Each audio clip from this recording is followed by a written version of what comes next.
السلام عليكم ورحمة الله وبركاته. الحمد لله والصلاة والسلام على رسول الله سيدنا ومولانا محمد بن عبد الله وعلى آله وأصحابه ومن دعا بدعوته واستنى بسنته إلى يوم لقائه. سبحانك لا علم لنا إلا ما علمتنا إنك أنت العليم الحكيم. رب اشرح لي صدري ويسر لي أمري واحلل عقدة من لساني يفقهوا قولي. لا حول ولا قوة إلا بالله العلي العظيم. Bapak Ibu majelis pengajian yang insyaallah dimuliakan oleh Allah Subhanahu wa taala. Seperti biasa sebelum kita mulai kajian, mari kita buka dengan pembacaan Al-Qur'an dengan bertawassul kepada pengarang kitab dan ulama-ulama yang lain. Al-Fatihah ala niyyati as-sahalah wal jamalah fi kulli al-umur ad-diniyah wad dunyawiyah wal ukhrawiyah ma'a tamamil 'inayah. وإلى حضرة النبي المصطفى محمد صلى الله عليه وسلم وآله وأزواجه وذرياته أجمعين ثم إلى أرواح آبائنا وأمهاتنا وأجدادنا وجدادنا ولأستاذنا ولمعلمينا ولجميع المؤمنين والمؤمنات والمسلمين والمسلمات خصوصا إلى روح الشيخ القاضي الجيلاني وإلى روح الشيخ محمد متولي الشعراوي وإلى روح الشيخ سيد محمد بن علي الملكي الحسني وإلى روح الشيخ سيد سابق وإلى روح الشيخ سيد محمد وإلى روح الشيخ عبد القادر بن إبراهيم وإلى روح الشيخ سراج الدين هاجي محمد وإلى روح الشيخ بن عبد المجيد وإلى أصولهم وفروعهم ومحبهم وأحبائهم الأحياء منهم والأموات أينما كانوا من مشارق الأرض إلى مغاربها بدها وبحرها وإلى جميع مشايخهم وسلسلة سندهم إلى رسول الله صلى الله عليه وسلم. غفر الله ذنوبهم ونفعنا الله بعلومهم وأفاض علينا من بركاتهم وأنوارهم وأسرارهم في الدنيا والآخرة. شيء لله ولهم الفاتحة. أعوذ بالله من الشيطان الرجيم. بسم الله الرحمن الرحيم. الحمد لله رب العالمين الرحمن الرحيم مالك يوم الدين إياك نعبد وإياك نستعين اهدنا الصراط المستقيم صراط الذين أنعمت عليهم غير المغضوب عليهم ولا الضالين رب اغفر لنا آمين. Bapak Ibu majelis pengajian yang saya hormati, malam ini kita sudah masuk kepada bulan Rajab. Ada beberapa amalan di bulan Rajab ini kita dianjurkan. Yang pertama, kita dianjurkan untuk berpuasa. Kemudian yang kedua, kita dianjurkan untuk memperbanyak membaca Sayyidul Istighfar. Kita baca dulu ya. Baca Sayyidul Istighfar. Ada yang hafal? Hafal kalau tak? Allahumma anta rabbi la ilaha illa anta khalaqtani wa ana 'abduka wa ana 'ala 'ahdika wa wa'dika mastata'tu a'udzu bika min syarri ma sana'tu abu'u laka bi ni'matika 'alayya wa abu'u laka bi dhanbi faghfir li fa innahu la yaghfiru dzunuba illa anta. Nah, Sayyidul Istighfar ini kata Syekh Abdul Hamid bin Muhammad Ali Asy-Syafi'i dalam kitab Kanzun Najah was Surur, dibaca 3 kali di pagi hari dan 3 kali di sore hari. Salatsa marratin sabahan wa masaan. 3 kali dibaca pagi dan sore. Kemudian yang ketiga, ada diijazahkan juga oleh Syekh Abdul Hamid bin Muhammad Ali Asy-Syafi'i dan juga oleh Habib Al-Attas Syekh Abdul Hamid bin Muhammad Ali Asy-Syafi'i dalam kitab Kanzun Najah was Surur juga menjelaskan, man qara'a fi akhir jumu'atin min Rajab, siapa yang membaca di akhir Jumat bulan Rajab. Jadi kalau nanti kita salat Jumat di akhir bulan Rajab, kalau saya tengok kalender itu tanggal 25 Februari, itu akhir Jumat bulan Rajab. Wal khatibu 'alal mimbar, sedangkan khatib itu masih berada di atas mimbar. Khatib berada di atas mimbar. Ada juga sebagian ulama mengatakan ketika membaca doa, ketika khatib baca doa. Nah, kita sebagai makmum itu bacanya Ahmad Rasulullah, Muhammad Rasulullah. Siapa yang membaca Ahmad Rasulullah, Muhammad Rasulullah 35 kali pada Jumat terakhir bulan Rajab ketika khatib di atas mimbar, apa kata Syekh Abdul Hamid? La tanqati'ud darahim min yadihi tilkas sanah. Maka dia tidak akan terputus daripada rezeki duit, maksudnya dari tangannya pada tahun itu. Nah, jadi ini amalannya. Kalau mau ngamalkan silahkan. Nama ulamanya Syekh Abdul Hamid bin Muhammad Ali Asy-Syafi'i dalam kitab Kanzun Najah was Surur. Membaca Ahmad Rasulullah, Muhammad Rasulullah khamsan wa salatina marrah, 35 kali ketika khatib sedang berada di atas mimbar pada Jumat terakhir bulan Rajab. Nah, boleh kita amalkan. Karena itu ulama yang ngaturkan. Bapak Ibu yang saya hormati, kita lanjutkan kajian kita. Qala al-musannif rahimahullahu taala wa nafa'ana bi'ulumihi fid dharain. Jawazu i'dadil kafani wal qabri qabla al-maut. Boleh menyiapkan kafan dan boleh juga menyiapkan kuburan sebelum meninggal. Kita kalau sebelum meninggal boleh menyiapkan kafan, boleh menyiapkan kuburan.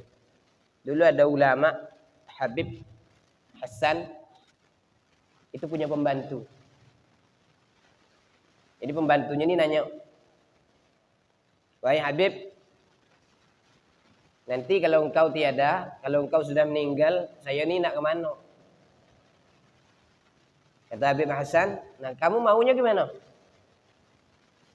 Kata pembantu Habib Hasan ini, "Saya mau ikut engkau belah." Kata pembantunya. "Nah, kalau begitu ialah 4 hari setelah saya meninggal kamu ikut saya meninggal juga." Kata Habib Hasan tadi. Ya karena pembantunya ini setia, ayolah. Maka ketika Habib Hasan meninggal, maka beliau sudah menyiapkan kafannya, sudah menyiapkan kuburannya. Dan beliau sudah minta maaf dengan keluarga-keluarganya.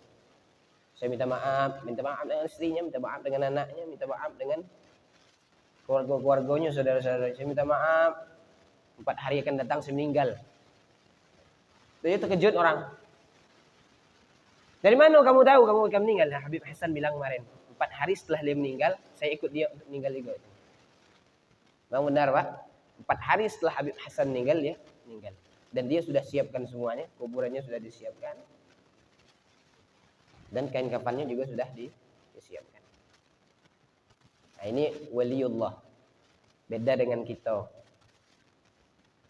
Kalau ditawari macam itu mau tak? Nak tak? Nah, Allah alamnya tak? Kata ini tak? Bang, kalau bang dah meninggal ke saya kami macam mana? Macam mana nak? Nak ikut saya apa tak? Kata lakinya. Ibu-ibu mau diajak macam tu nak ikut. Allah alam. Bapak-bapak juga kalau ditawar bini macam tu nak ikut tak ibu. Nah, jadi boleh mempersiapkan kafan dan kuburan sebelum meninggal. Karena Imam Bukhari itu buat dalam Sahih Bukhari itu ada bab khusus, bab man ista'addal kafan fi zamanin Nabi sallallahu alaihi wasallam. Bab tentang mempersiapkan kafan pada masa Rasul sallallahu alaihi wasallam, dan mereka Imam Bukhari tidak mengingkarinya. Karena ada hadis dari Sahal radhiyallahu anhu, anna imra'atan, ada seorang perempuan ja'atin Nabi sallallahu alaihi wasallam bi burdatin mansujah. Datang kepada Nabi membawa burdah yang sudah ditenun. Burdah itu pakaian kurung. Fiha hasyiyatuha. Yang di pakaian burdah itu ada dua sisinya itu ada apa namanya? Jume-jume. Ada kalau bahasa Indonesianya apa jume-jume? Ada benang-benang yang keluar-keluar ya. Maka ditanya, "Atadruna mal burdah?" Apakah kalian tahu apa itu burdah? Maka mereka menjawab, "Asyamlah." Burdah itu pakaian yang luas yang menutupi seluruh tubuh, seluruh badan. Itu burdah. Qala na'am, maka dia katakan, "Nar." Qalat, maka seorang perempuan itu mengatakan, "Najastuha biyadi." Aku menenun burdah ini dengan tanganku sendiri. Bajitu la'aksuha. Aku datang kepada Nabi untuk memberikan kepada Nabi. Fa akhadha Nabi sallallahu alaihi wasallam muhtajan ilaiha. Nabi sallallahu alaihi wasallam menerimanya dengan senang hati. Senangnya Rasulullah dikasih pakaian. Fa kharaja ilaina, kemudian dia keluar kepada kami, wa innaha izaruhu, dan beliau memakai burdah itu. Maka orang-orang memujinya. Woi, pakaiannya bagus nian, pakaiannya elok nian. Pakaian ini memang menutupi seluruh tubuh. Maka seketika itu ada orang yang minta, "Ya Rasulullah, berikan kepadaku ini pakaian burdah. Aku nak kepengen pakaian ini." Maka orang-orang marah. "Ma ahsanta labisahan Nabi SAW muhtajan ilaiha. Tsumma sa'altahu." Ngapo gaun nih? Nabi sedang pakai pakaian burdah itu dengan senang hati, kemudian kamu minta pula. Wa alimta annahu la yurd. Dan engkau tahu bahwa Nabi itu kalau dipinta pasti tidak bakal nolak, pasti dibagi. Nah, itu Nabi. Apapun jenis barangnya, kalau kita minta dengan Nabi, sahabat-sahabat minta dengan Nabi, itu pasti dibagi. Beda dengan kita. Kalau kita masih mikir, kalau Nabi tidak. Makanya dikatakan, "Inni wallahi ma sa'altuhu la albasaha." Sesungguhnya demi Allah aku minta pakaian burdah itu bukan untuk dipakai. Innama sa'altuhu litakuna kafani. Sesungguhnya aku minta burdah itu supaya nanti aku pakai kain kafan dengan burdah itu. Nanti dikafani dengan burdah itu. Qala Sahal, maka Sahal mengatakan fakanat kafanuhu. Maka perempuan itu nanti ketika meninggal dikafani dengan pakaian burdah yang diberikan Rasulullah SAW. Artinya apa? Sebelum meninggal itu boleh mempersiapkan kafan berdasarkan hadis ini. Pokoknya orang-orang tua gitu dulu sudah nyimpan itu. Makanya kita gini itu masih ada persatuan. Persatuan itulah. Kalau misalnya kita tidak ada duit belinya, namanya orang meninggal kan. Meninggal tuh tidak ada dibagi tahu. Kalau dibagi tahu enak, sebagi meninggal enak, kita siap sehari kok. Tapi mati meninggal itu tidak ada pernah dibagi tahu. Maka dengan ada persatuan, nah itu dibeli dengan duit itu tadi. Tapi walaupun ikut persatuan, dari dulu sampai kini tidak ada orang yang nak nerima duit persatuan.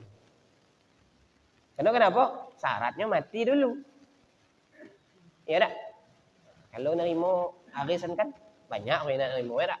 Tapi kalau nerima duit persatuan kematian, tidak ada. Ada yang nak nerima.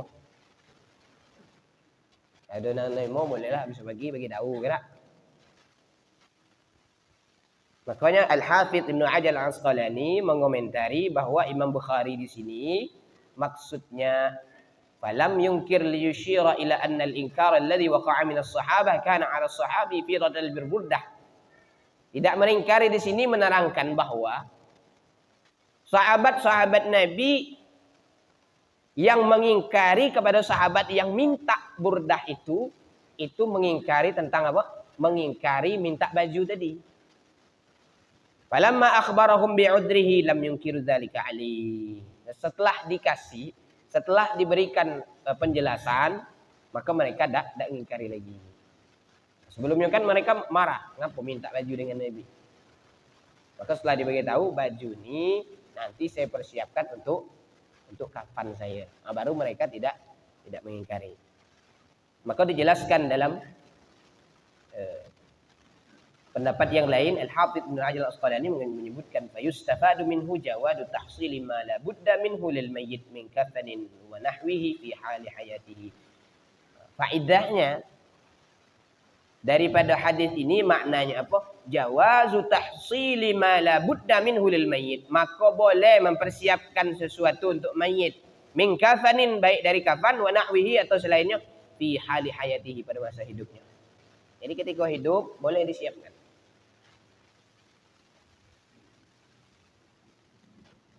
Kalau kita sudah meninggal itu, keluarga itulah sibuk. Maka tetangga, saudaranya itulah yang mempersiapkan. Kalau anak tidak sempat lagi, tidak tahu lagi, ya namanya orang lah, meninggal keluarga, meninggal ayah, meninggal mak, itu tidak ada terpikir lagi masalah itu. Maka yang mempersiapkan tanggo, saudaranya. Nah, kalau kita ada persatuan tadi, itulah untungnya. Apalagi kalau persatuan itu sudah ada papan dakonya, macam-macam. Bukan hanya kain kafan. Begitu juga mempersiapkan kuburan, boleh. Kata Ibnu Battal, fihi jawazu i'dad asy-syai' qabla waqtil hajati ilaihi. Di dalam hadis ini juga terkandung bolehnya mempersiapkan sesuatu sebelum waktu dibutuhkan. Jadi kalau dalam bahasa pepatahnya, mempersiapkan payung sebelum hujan itu boleh. Maka mempersiapkan kuburan sebelum meninggal juga boleh. Cuma kita tidak ada, di dusun kita tidak ada. Lah meninggal orangnya baru digali kuburannya. Tidak. Masalahnya kita belum tahu kapan meninggalnya. Tapi kalau ada yang sudah mempersiapkan kuburannya sebelum meninggal, itu tidak ada masalah. Kata Syekh Ibnu Battal. Itu orang tertentu bela. Dia tahu meninggalnya 2 hari ke depan, dia lah gali kuburannya lah. Jadi kalau kisah-kisah waliullah itu, kisah-kisah yang memang dalam akal kita memang tidak masuk. Tapi itulah adanya kenyataan. Dan itu ditulis oleh para ulama. Dalam kitab Hilyatul Awliya, Tadhkiratul Awliya, itu dijelaskan secara detail bagaimana kisah-kisah para waliullah yang mungkin tidak masuk di akal kita. Tapi itu ditulis oleh para ulama. Macam kemarin sudah saya ceritakan, Syekh Ahmad Al-Badawi mandi dewek lah. Mengkafani dia dewek lah. Kenapa? Wali. Kalau terjadi di tempat kita, nanti anak nengok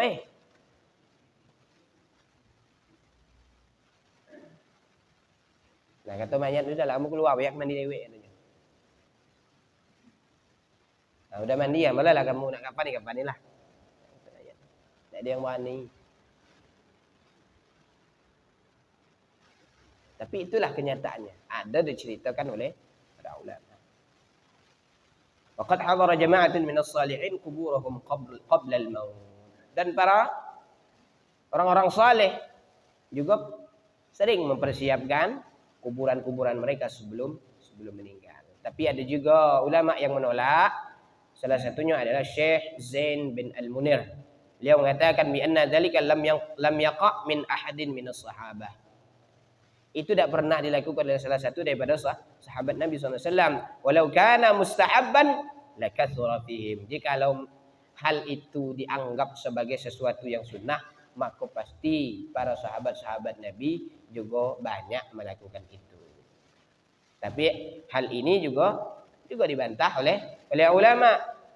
Namanya Syekh Al-Aini. Beliau mengatakan la yalzamu min adami wuqu'ihi min ahadin min as-sahabah adamu jawazi. Yang tidak dikerjakan oleh salah satu daripada sahabat bukan berarti tidak boleh.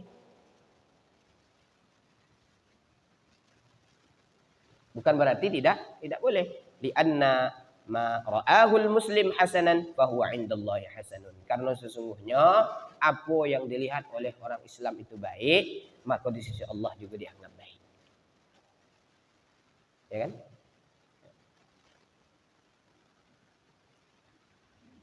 Karena kenapa? Wala siyama idza fa'alahu qaumun minal ulama'il akhyar. Dan itu dilakukan oleh para ulama-ulama yang terpilih. Banyak ulama-ulama yang melakukan itu, mempersiapkan kafan, mempersiapkan kuburannya sebelum meninggal. Waqala Ahmad, Imam Ahmad juga berkata, la ba'sa ayyashtari ar-rajulu mawdi'a qabrihi. Tidak ada masalah seseorang itu membeli tempat di mana dia kuburkan. Misalnya saya nak dikuburkan di daerah situ bela. Nah, ini duitnya, tolong beli tanah itu dikit.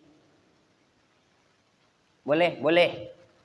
Asalkan apa? Wa yusi ayyudfana fihi, dia wasiat untuk dimakamkan di situ. Itu wasiatnya. Dijalankan. Lagi kalau saya meninggal, ini duitnya kau beli tanah dikit di situ, di daerah itu, saya mau dimakamkan di situ. Boleh, kata Imam Ahmad.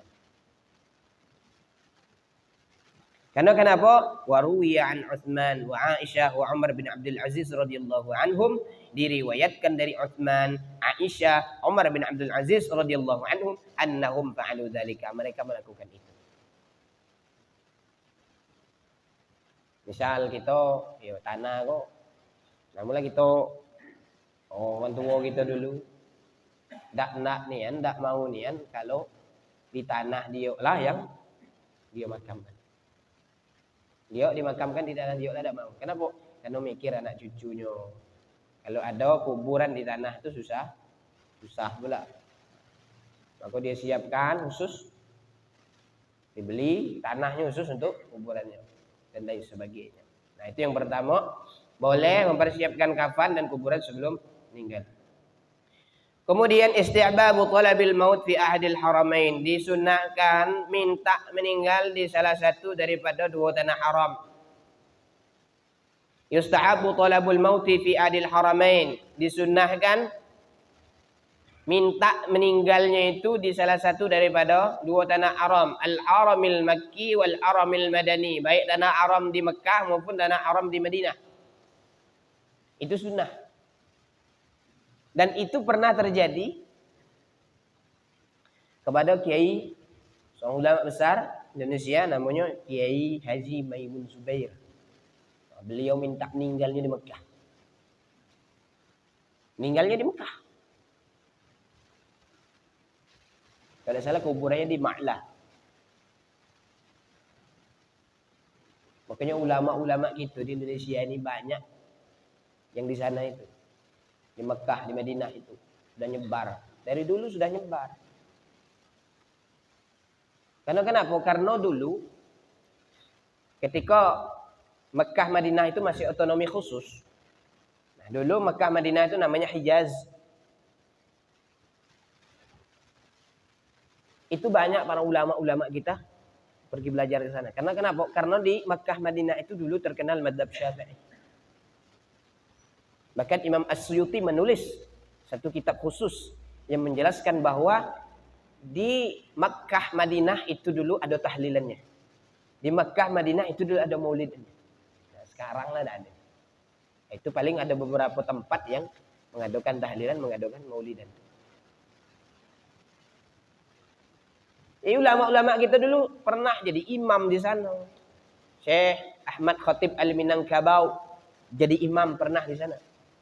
Syekh Nawawi Al-Jawi Al-Bantani pernah ngajar di Masjidil Haram. Dan beliau dikuburkan di Mekah.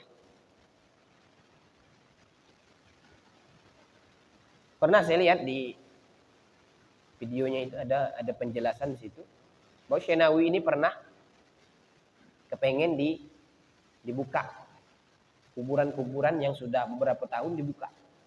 Karena untuk dimasukkan lagi jenazah yang lama itu dipindahkan, yang baru dimasukkan. Maka ketika dibuka kuburannya Syekh Nawawi, itu jasadnya masih utuh. Begitu juga yang pernah terjadi oleh Syekh Sayyid Muhammad bin Alawi Al-Maliki Al-Hasani. Bersama dengan ayahnya Syekh Alawi Al-Maliki Al-Hasani. Itu ketika dibongkar kuburannya, itu jasadnya masih utuh. Nah, makanya semenjak itu, inilah ulama yang dihormati ditutup balik. Tidak berani orang ambil jasadnya. Karena kenapa? Ini orang bukan sembarangan. Maka ulama-ulama kita di Indonesia ini banyak. Bahkan kita di Jambi, Syekh Usman At-Tungkali ke sana juga. Tuan Guru Kiai Haji Abdul Majid Al-Jambi belajar di sana juga. Dan beliau juga pernah ngajar di Makkah. Syekh Ibrahim Al-Jambi juga pernah ke sana. Syekh Abdul Qadir bin Ibrahim di sana juga. Kiai Haji Ahmad Syakur belajar juga. Makanya dulu di Jambi ini ada namanya Tamaratul Insan. Kumpulan-kumpulan ulama-ulama khususnya di seberang. Maka dibuat pesantren, beberapa pesantren. Pesantren Nurul Iman, itu Syekh Ibrahim Al-Jambi. Kiai Ahmad Syakur buat pondok pesantren namanya Sa'adatud Darain. Kemudian di Tanjung Pasir ini ada namanya pesantren Nurul Islam. Kemudian di Tanjung Johor dibangun lagi pesantren Al-Jauharen. Dari 4 pesantren ini, 4 ulama ini, 4 kiai ini menurunkan keturunan masing-masing keturunan. Syekh Ibrahim Al-Jambi menurunkan Syekh Abdul Qadir bin Ibrahim. Membangun pondok pesantren lagi namanya Pondok Pesantren As'ad. Kiai Ahmad Syakur punya anak namanya Kiai Ahmad Kiai Guru Maki. Nah, Guru Maki ini ketika Kiai Ahmad Syakur meninggal, maka Guru Maki ini kalau salah yang menggantikan beliau menjadi pimpinan pondok pesantren di Sa'adatul Darain. Nah, perkembangan ulama kita khususnya di Jambi ini banyak yang sekolah-sekolah di sana. Bahkan kalau tidak salah Guru Daud almarhum, semoga Allah merahmatinya, itu kalau tidak salah 32 tahun beliau itu di Makkah jadi imam. Nah, jadi ulama-ulama kita di Indonesia ini khususnya di Jambi ini sudah luar biasa. Jadi kalau kita telusuri dari setiap kabupaten itu punya ulama masing-masing.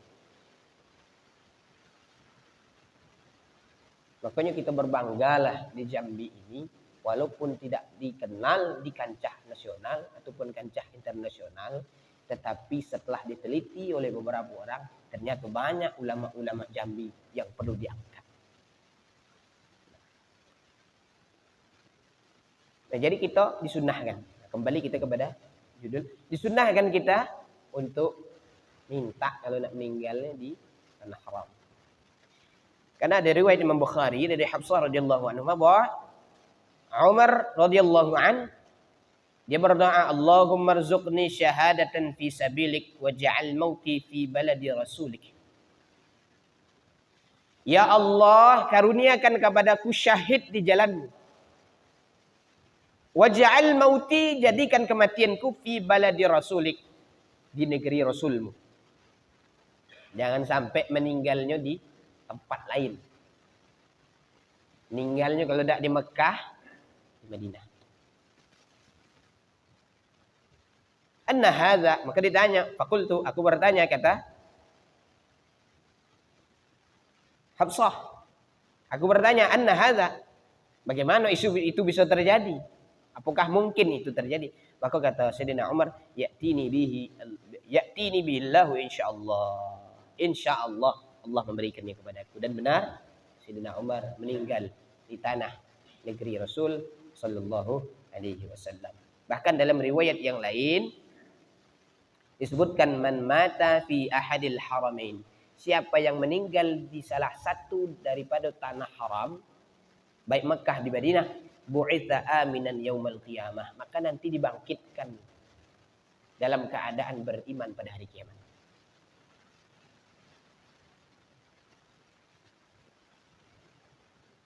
Kita mau minta boleh, tidak masalah, karena itu dianjurkan. Kemudian yang ketiga, mautul faj'ah, meninggal secara mendadak. Jadi kadang ada dengar orang meninggalnya mendadak. Karena ada riwayat Imam Abu Daud dari Ubad bin Khalid As-Sulami, rajulun min ashabin Nabi, salah satu dari sahabat-sahabat Nabi. Beliau berkata, sering berkata kepada Nabi SAW. Dari Ubaid, qala, dia mengatakan, mautul faja'ah akhdatu asif. Meninggal seseorang itu secara mendadak, itu meninggal dalam keadaan marah. Meninggal dalam keadaan dimurkai, gitu maknanya. Makanya orang ada ketika lagi enak ketawa kakak-kakak, kikik, meninggal. Ketika lagi enak goyang-goyang di atas pentas, meninggal. Ketika lagi enak nyanyi-nyanyi, mati. Makanya kita minta dengan Allah Subhanahu wa taala jangan sampai kita meninggal dalam keadaan berbuat maksiat. Mudah-mudahan kita ini meninggal dalam keadaan taat ibadah kepada Allah. Makanya dulu tuan guru Kiai Haji Hilmi itu, kalau sakit pun beliau tetap ngajar. Istirahatlah dulu guru. Liburlah dulu ngajar sendiri. Apa jawaban guru itu? Dialah meninggal dalam pengajian. Itu jawaban guru. Apa maknanya? Tetap kita minta kepada Allah meninggal dalam keadaan ibadah.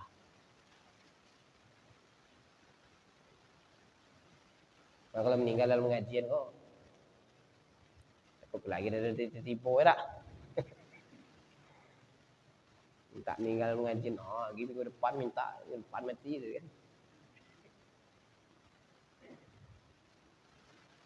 Dan ini kata para ulama, ini hadisnya banyak dikritik oleh para ulama. Tidak pernah selamat daripada kritikan. Artinya hadis ini derajatnya dhaif. Lalu pertanyaannya, kenapa kita nih dianjurkan, disunahkan untuk minta meninggal di tanah haram? Apa sebenarnya keistimewaan tanah haram? Nah, sudah terjawab di bulan Rajab ini. Pertama, Makkah itu tempat Rasul Shallallahu Alaihi Wasallam di Isra dan di Mi'rajkan dari Makkah itu. Maka disebutkan dalam Al-Quran, Subhanalladzi asra bi'abdihi laylam minal masjidil haram Makkah ilal masjidil aqsa Palestina. Nah, dari Masjidil Haram itulah Rasulullah di Isra dan Mi'rajkan oleh Allah Subhanahu wa taala. Kemudian Makkah itu pernah didoakan oleh Rasulullah, pernah didoakan oleh Nabi Ibrahim alaihissalam. Dan doa itu sampai sekarang terus dikabulkan, dijabah oleh Allah. Apa doa Nabi Ibrahim? Rabbi ja'al hadza baladan aminan warzuq ahlahu minats tsamarat. Wahai Tuhanku, jadikan negeri ini baladan aminah, negeri yang aman. Warzuq ahlahu minats tsamarat. Berikan, rezekikan kepada penghuninya daripada buah-buahan. Walaupun di sana buah-buah jeruk payah, tapi buah kurma tidak pernah putus. Kalau kita pikir-pikir ajwa itu dari zaman Nabi sampai kini itu masih ada buah kurma ajwa. Kurma ajwa itu terkenal kurma Nabi. Tapi kini itu masih ada. Jadi kalau cerita kurma di sana tidak pernah putus. Kalau kita kan musim durian ada putus Tahun kau musim, tahun depan wallahu alam ada musim-musim. 2 tahun, 3 tahun ada musim. Tahun keempat baru musim pula. Dukumnya betul go. Boleh lagi. Nah, cuma kita kok ada pakai musim buah kelapa. Nah, itu buah teruslah tu. Tapi kalau di sana buah kurma itu tidak ada pernah putus. Nah, maka kita di sana dianjurkan untuk minta meninggal di sana.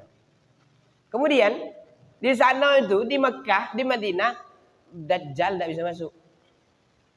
Itu keistimewaan Mekah Madinah.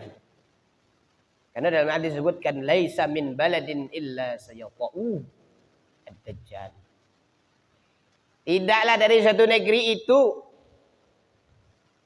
melainkan sudah disinggahi oleh Dajjal. Dajjal masuk ke situ. Ke Indonesia masuk, ke Deris masuk. Masuk kalau.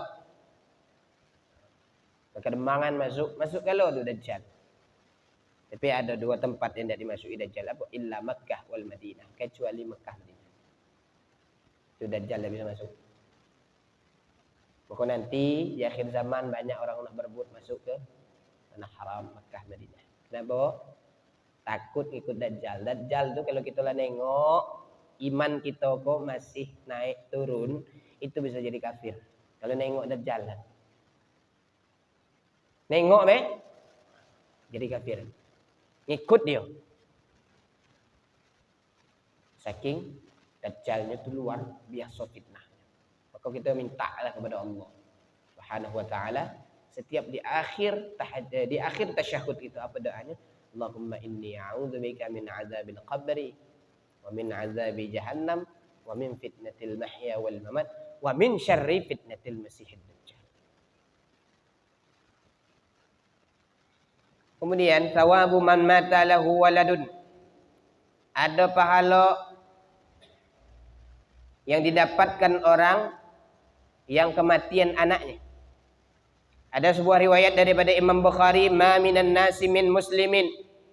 Tidaklah dari manusia yang Islam, yang muslim yutawaffa lahu thalathatun, yang ditinggal mati oleh 3 orang anaknya, lam yablughul hinsa.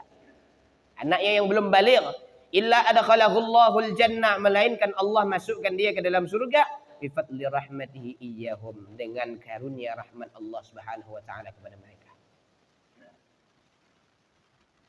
Jadi ada pahalanya orang yang kalau lahir anaknya meninggal. Itu ada karunia yang Allah berikan kepada orang tuanya. Maka jangan takut kalau ada anak yang meninggal. Karena itu diberikan balasan oleh Allah Subhanahu wa taala. Maka dalam riwayat lain, innan nisaa qulna lin nabi. Sungguhnya ada perempuan berkata kepada Nabi, ij'al lana yauman. Ya Rasulullah, jadikan satu hari untuk memberikan nasihat kepada kami. Fawa'adhunna, maka Nabi memberikan nasihat.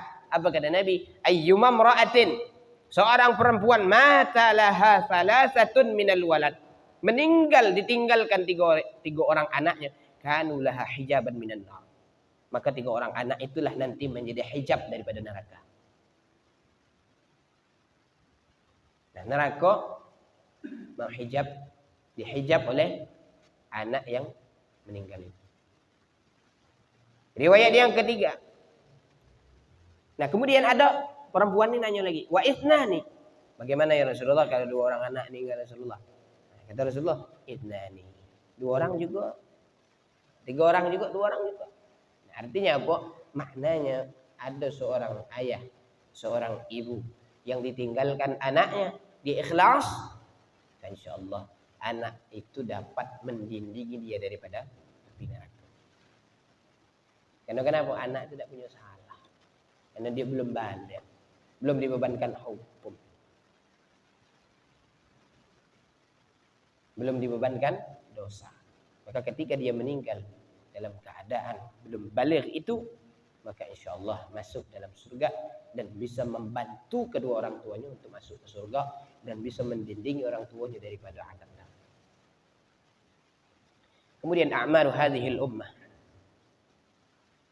umur manusia ini, umur umat Nabi Muhammad. Kalau kita nengok umat-umat terdahulu umurnya panjang, ada yang 200, ada yang 300 tahun, bahkan ada yang sampai 950 tahun. Ada yang 700 tahun, 600 tahun. Kalau kita lah sampai 200 tahun tak cuma rupo tak tentu lagi. Nah, kita di dusun kok, berapa umur paling tua? Nah, di dusun kok kalau hasil survei, orang yang paling tua di dusun kok siapa? Umurnya yang paling lama. Ada sampai 110 ya, atau 115. Ada dulu. Kalau salah Datuk Asik tak? Tidak. Sampai 115 kalau tidak salah dulu. Pernah saya dengar ada orang cerita 115 umurnya. Itulah paling tua. Kalau kini adalah jarang. Kenapa? Karena kata Nabi SAW, a'maru ummati ma baina 60 ila 70. Umur umatku itu antara 60 sampai 70 tahun. Wa aqalluhum may yajuzu zalik. Sedikit nih kan kalau ada lebih dari itu. Lebih dari 70 itu lah sedikit orang, tidak banyak. Artinya dari miliaran manusia yang ada di dunia ini, yang masuk ke dalam umatnya Nabi Muhammad, itu antara 60 ke 70.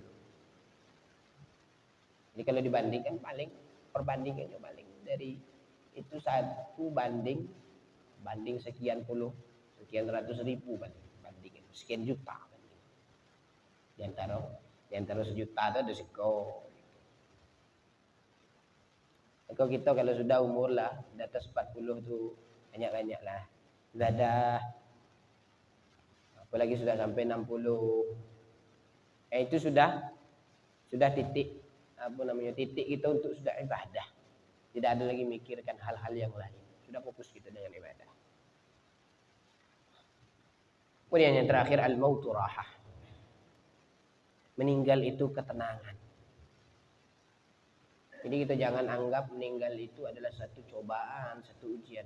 Meninggal itu sebuah ketenangan. Makanya kita sering doa apa doanya? Allahumma ja'alil hayata ziyadatan lana fi kulli khair. Ya Allah, kalau masih ditakdirkan aku hidup, jadikan hidupku ini untuk menambah kebaikan. Waj'alil mauta rahatan lana min kulli syarr. Kalau ditakdirkan meninggal, ya Allah jadikan meninggalnya kami ini supaya berhenti berbuat kejelekan. Itu minta. Hidup tenang, meninggal tenang. Kalau hidup tambah berbuat baik, kalau meninggal berhenti buat dosa. Yang susahnya kok dibagi hidup tambah mangkang, dibagi mati tambah kena siksa. Kita minta itu terus. Dan jangan lupa sering diselipkan doa baik sebelum tidur kah atau selesai salat. Allahumma khtim lana bi husnil khatimah. Meninggalkan kami ya Allah dalam keadaan husnul khatimah wa la takhtim alaina su'il khatimah, dan jauhkan kami daripada meninggal dalam keadaan su'il khatimah. Meninggal itu tenang. Dalam riwayat Imam Bukhari Imam Muslim dari Abu Qatadah radhiyallahu anhu bahwa Rasulullah SAW murra ala bijanazah, melewati jenazah. Rasulullah mengatakan mustarih wa mustarahun min. Dia tenang, dia orang yang tenang, dan orang lain pun tenang darinya. Apa maksudnya ya? Mengatakan jenazah dia sudah tenang dan orang lain pun juga sudah tenang dari jenazah itu. Maka sahabat mengatakan, ya Rasulullah, mal mustari' wa mal mustarahu minhu. Apa maksudnya dia sudah tenang dan orang lain pun tenang darinya? Maka Rasulullah mengatakan, al-abdul mu'min yastarihu min nasabid dunya. Hamba yang beriman itu tenang daripada gemerlapnya dunia. Lah berapa puluh tahun sudah dihadapi di dunia ini, segala macam, nak jungkir balik, nak palak bawah, kaki ke atas, nak tangan jadi kaki, kaki jadi tangan. Sudah dia lalui. Ketika dia meninggal, tenanglah dia. Kenapa? Tidak bertemu lagi jungkir balik, palak bawah, kaki ke atas, kaki jadi tangan, tangan jadi kaki. Artinya dia sudah tenang. Tidak ada lagi mikirkan urusan dunia ni, urusan orang yang hidup, orang yang sudah meninggal, tidak ada ngurus lagi. Hanya jangan sia-siakan sebelum meninggalnya seseorang. Lah meninggal kita tuh baru ingat di mana tempat duduk dia, di mana dulu dia minum. Kita kalau punya orang tua, kalau masih hidup jangan sia-siakan. Apa? Nanti kalau meninggal nyesal gitu. Sudah meninggal baru nyari mana tempat duduk orang tua, sering duduk dulu. Barulah nyari mana piring mak saya dulu makan, mana dulu gelas yang mak saya, ayah saya dulu minum. Nah baru nyari. Kenapa? Karena semasa hidupnya kita tidak ada taat. Kalau kita doakan, semoga orang tua kita yang sudah meninggal diberikan ketenangan oleh Allah Subhanahu wa taala, diberikan rahmat, diberikan maghfirah, ampunan oleh Allah Subhanahu wa taala, diangkat derajatnya oleh Allah Subhanahu wa taala dengan derajatnya para ulama, para aulia, para salihin, para syuhada, para nabi sallallahu alaihi wasallam. Kemudian wal abdul fajir kata Nabi, hamba yang durjana itu yastarihu minhul ibad wal bilad wasyajar wad dawab. Hamba yang durjana itu orang lain, negeri lain, pohon-pohonan, hewan-hewan ternak, binatang-binatang itu istirahat tenang daripada perbuatan jahat. Artinya apa? Orang yang sudah meninggal itu bukan dia yang tenang, orang yang masih hidup juga tenang. Kenapa? Kalau dia orang yang baik, maka dia tenang di alam kuburannya. Kalau dia orang yang jahat, maka orang yang ditinggalkan merasa tenang. Kenapa? Karena hilang kejahatannya. Wallahu a'lam bishawab. Ada pertanyaan sebelum kita tutup? Tidak ada, kita tutup dulu. Insyaallah kita lanjutkan di malam Sabtu depan. Insyaallah kalau nanti saya ingat, saya printkan istighfar Rajab satu kopi. Nanti kita baca sama-sama. Sabtu depan baca istighfar Rajab. Nah, di bulan Rajab ini kita dianjurkan untuk banyak membaca istighfar Rajab. Kita tutup dengan membacaan doa. Rabbi fanfa'na bi barakatihim wahdinal husna bi hurmatihim wa amitna fi tariqatihim wa mu'afatihim minal fitani. Rabbi fanfa'na bi barakatihim wahdinal husna bi hurmatihim wa amitna fi tariqatihim ومعافاة من الفتن لي خمسة أطفئ بها عر الوباء العظيمة المصطفى والمرتضى وابناهما والفاطمة لي خمسة أطفئ بها عر الوباء العظيمة المصطفى والمرتضى وابناهما والفاطمة. أعوذ بالله من الشيطان الرجيم. بسم الله الرحمن الرحيم. الحمد لله رب العالمين. اللهم صل على سيدنا محمد وعلى آله وأصحابه أجمعين. اللهم اغفر لنا ذنوبنا ولوالدينا وارحمهما كما ربيانا صغارا. لجميع المؤمنين والمؤمنات والمسلمين والمسلمات الأحياء منهم والأموات إنك على كل شيء قدير. اللهم نور قلوبنا بنور هدايتك كما نورت السماوات والأرض أبدا أبدا برحمتك يا أرحم الراحمين. ربنا هب لنا من أزواجنا وذرياتنا قرة أعين واجعلنا للمتقين إماما. ربنا آتنا في الدنيا حسنة وفي الآخرة حسنة وقنا عذاب النار. وصلى الله على سيدنا محمد وعلى آله وصحبه وسلم. سبحان ربك رب العزة عما يصفون وسلام على المرسلين والحمد لله رب العالمين. تقبل الله منا ومنكم. تقبل يا كريم.